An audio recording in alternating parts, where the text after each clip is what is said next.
ኢንሴኪዩር አታችመንት ያለው ሰው በአንድም በሌላ እንግዲህ ሪሌሽንሺፑ ላይ ማኒፌስት ያደርጋል።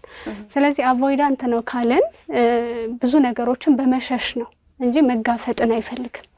ይሄ ደግሞ የመጣው ካስተዳደጉ ጋር በተያያዘ ቢሆንም ነገር ግን ሪሌሽንሺፑ ሲገልጸው በተለያየ መንገድ ሊሆን ይችላል።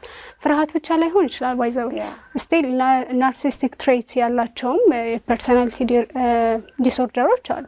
ፐርፐዝሊ ነው እሱ አይደለ? ፐርፐዝሊ ላይክ እንደ ፐኒሽመንት ሳይለንስን እንደ ፐኒሽመንት ሊጠቀሙት ይችላሉና ኢንቴንሽናቸው እንደ ሰውየው ወይም እንደ በዛ ኮንዲሽን ላይ እንዳሉበት ማነር ይገለጻል።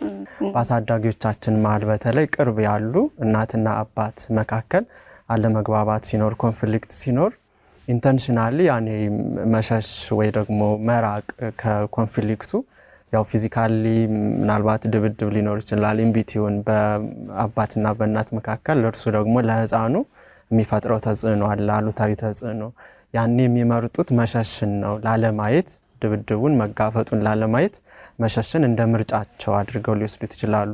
በመሸሽ ሂደት ውስጥ ምቾት ይሰማቸዋል ውስጣዊ ሰላም ይሰማቸዋል። ያ ያደገ ይሄድና ወደ ትሬት ያድጋል።